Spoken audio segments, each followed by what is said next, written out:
السلام عليكم، الله يعطيكم العافية. يا أخوان، مثل ما انتم شايفين الواحد نايم على ظهر الحيط وزهقان وبده يسولف، وحاب أسولف لكم موضوع. طلعت اليوم على إربد وقلت بدي أروح أكفت لي على الحسبة، أشتري لي كم راس ملفوف، وأشتري لي كم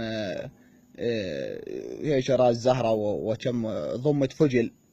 والله واني على الطريق، وانه في ناس متجمعة وفي ناس متجمهرة والسيارات صافة والدنيا قلب الشلولخ والدار قلب الشلجة.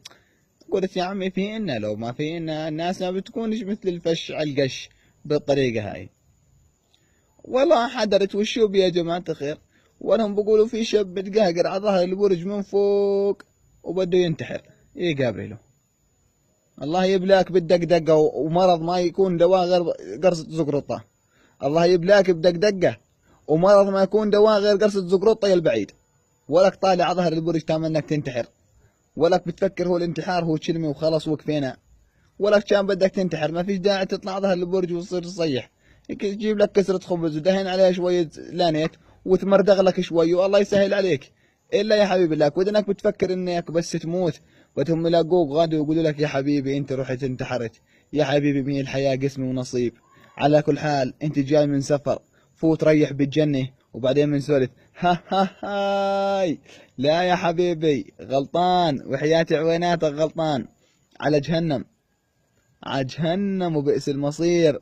سلم لي ابو لهب بطريقك. الا وقت تسلم ابو لهب بطريقك ما فيها الشيء يا حبيبي. والعلم عند الله، انتحار من هون شوايه من هون. شوايه والله يا جفوف غير تاكلها تحت. والعلم عند الله، انا ما بفتيش بيها، والعلم عند الله بقول. لانه هاي حياه. ربنا حكيم، خلق جنه لاشكالك يلي بدك تنتحر، خلق نار لاشكالك اللي بدك تنتحر، وخلق جنة للي بيطيعه. والجنة احنا بنعرف كل شو بيها.